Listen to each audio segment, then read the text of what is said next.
CNN has learned the Pentagon had a secretive program. It's fucking branched off into two, isn't it? You can see the figure emerging out of the woods. Would you please shut that door? They are angry that we're here. Nowadays, a photo can be edited to contain anything. A picture from a Bigfoot sighting, or a UFO sighting, or a Loch Ness Monster sighting has no credibility because, thanks to digital technologies, it could have just been doctored in Photoshop or in an iPhone app. Next revolution in beauty. Photoshop by Adobe. But back in the day, when there were no such technologies or apps or photo editing software, if something weird showed up in a photograph, then something weird was likely going on. And there's a lot of weird stuff out there. Yeah. These are the top 10 mysterious photos that cannot be explained. Are you ready? The ghost of this soldier. I saw you eat a crayon. The squadron that appears in this photo is a favorite of people who enjoy conspiracy theories and ghost stories. One of the soldiers in the squadron, the one who sticks out the most, is named Freddie Jackson, and he is important because he was killed in a freak accident involving an airplane propeller when he was working as a mechanic. A couple of days later, the whole squadron got together for this big group photo, and Freddie Jackson is in it. That's him, right there. The photo was properly developed sometime later, and so it was quite haunting to see him there. Everybody else in the squadron openly confirmed that this was definitely Freddie Jackson and no one else, and not only that, this particular photograph was taken on the day of Jackson's funeral. That's eerie, right? It's almost as if his ghost rose out during the funeral and then joined the rest of his squadron, taking his rightful place in the photograph where he would have been if he hadn't been killed in an accident a couple of days earlier. That's crazy. It's like it was his fate to be immortalized in that group photo with the crew, and whoever is in charge of the afterlife allowed it. It's a weird world. Be immortalized in our group. Hit that subscribe button and ring that bell to join our notification squad. Remember me! The Babushka Lady. Ich bin ein Berliner. He's a Nazi!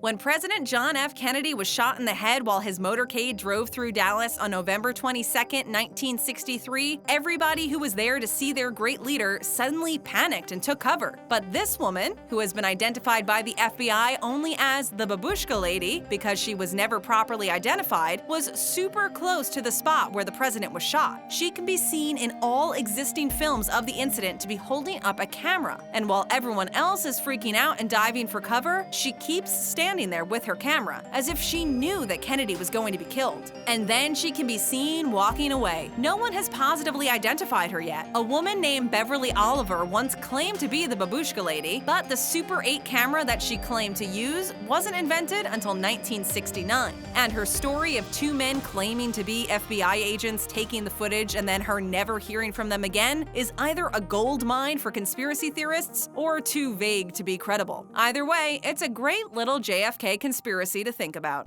Good Lord. This modern man in 1941. Oh no, I've gone cross-eyed.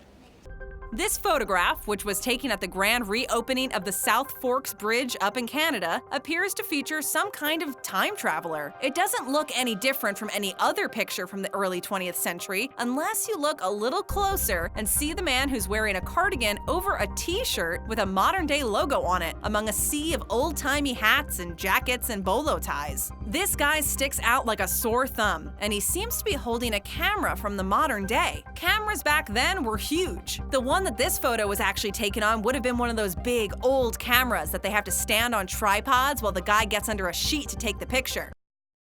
Okay, they might not have been that old, but they certainly didn't have the kind of camera that you can just sling over your shoulder and snap some digital photos on. His weird glasses also point to him being some kind of character out of a science fiction story. He looks like Doc Brown crossed with a modern-day hipster and amateur photographer. How do you explain that? I have no idea. The ghost in this church. One of the creepiest things that can happen in photography is that something will appear in the photo when it is developed that wasn't there when you took it. It only tended to happen decades ago when cameras were shooting on film. You don't tend to get many creepy-looking ghostly figures showing up in digital images. Or if they do, then they look too clean to be scary. The image quality is crisp and high definition, and what with Photoshop and everything, it's hard to believe that it's true at all. Plus, there's something something about grainy old film that's just scarier. Everything looks darker and rougher and vaguer, like it might not really be there, but of course it is, etched into the film. This photo was taken in 1975 when a British couple named Diane and Peter Berthelot went to the Worsted Church in Norfolk, England. Peter took a picture of his wife Diane while she was sitting in the church and praying, and when the photo was developed, there appeared to be a ghost sitting behind Diane. So they went back to the church and showed the local vicar, who said that it was the White Lady, the ghost of a healer who is now thought to be haunting the church. This photo was taken with a deer camera in the basement. The Grim Reaper who showed up at this friendly get-together. Just like you, I'm on vacation. This is one of those horrifying, grainy old photos that have some kind of freakish apparition appearing in them. In this one, these friends are just hanging out, innocently enough, and then the Grim Reaper appears to have shown up. The idea of death as a character is one that doesn't get talked about a lot, unless he's hanging out with Peter Griffin, of course. Either you kill them or I kill you.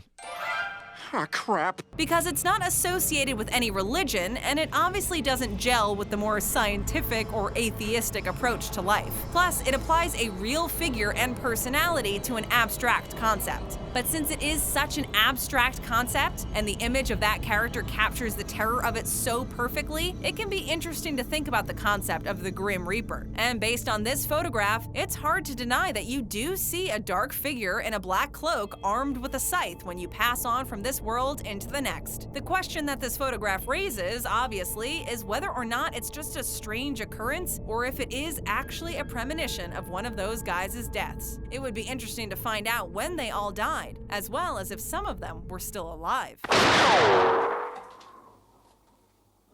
Just testing. The spaceman behind this little girl.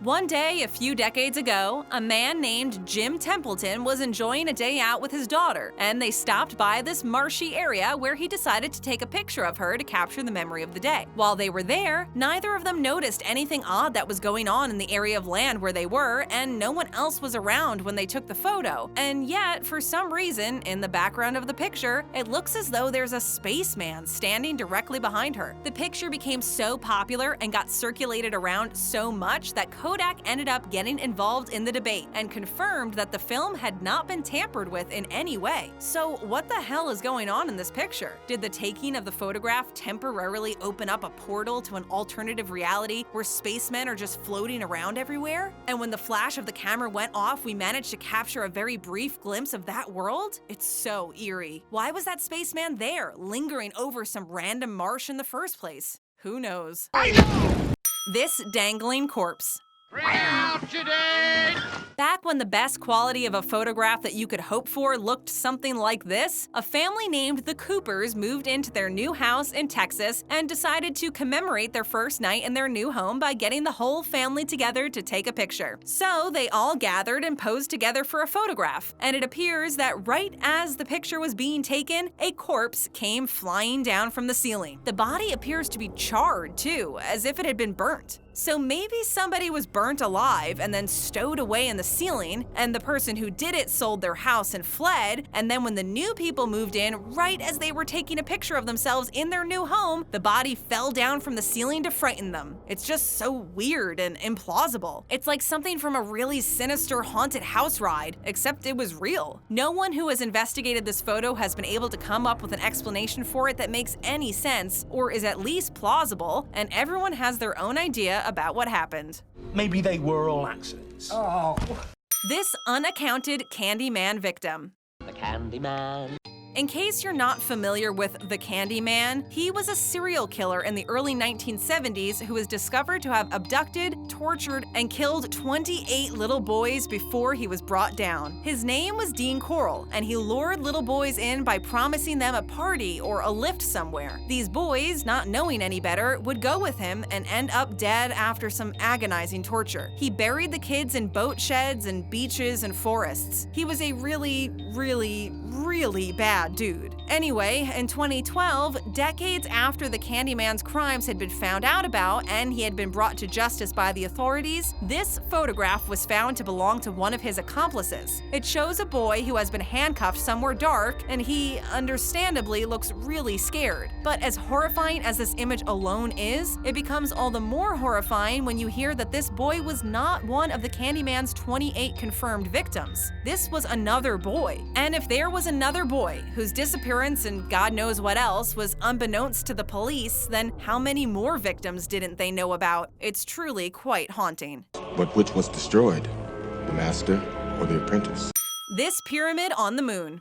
We're whalers on the moon. There are dozens of photographs that have been taken by satellites and space missions of far-off planets and moons that don't make a lick of sense. The Mars rover has captured dozens of unusual images from the surface of Mars. This image was taken during the Apollo 17 mission and released afterwards. At first, it didn't appear to contain anything interesting, and so it was filed under blank in the NASA archives. But upon closer inspection, and after the image had been enhanced and it became a whole lot clearer what exactly it was an image of, it appeared to be some kind of pyramid structure. Either it was built by aliens living and breeding on the moon who have maybe died out since those pyramids were built, or they just appeared there, which is even creepier. Even after it was ascertained that this was definitely not a blank image and NASA had some explaining to do, we got no such explanation. No one at NASA has offered an explanation about this image or the pyramid in it. Are there colonies on the moon that have built pyramids? Have pyramids been put there in some other way by some higher power? What is going on here? Fucking nothing, man. This big, terrifying undersea snake creature. Why did it have to be snakes? This photo looks like it could easily have been doctored in Photoshop or some other photo editing software, but it couldn't have been because it was taken in 1964 by a French photographer named Robert Sarek. He was working just off the coast of Queensland in Australia when he noticed this huge, terrifying black underwater monster that seems to resemble a snake or a giant eel. After a quick panic, he grabbed his camera and snapped a picture of it so that people would believe him when he returned to land and told the story of the giant snake that he had just seen under the surface of the water. It looks like it's sitting on the seabed, minding its own business. What in the world is this thing? Some people have suggested that it's just a tarp, plain and simple, but how could it be a tarp? Tarps don't sink. And if it was just a tarp, why would it be in such a perfect snaking formation? No one has been able to properly explain what this thing is in the more than 50 years that this photo has been around, haunting the hell out of anyone who sees it. Feeling a little spooked? No. Distract yourself with some of our other content. Click the subscribe button, ring the notification bell, and then click on one of our other great videos. Screaming really nasty, so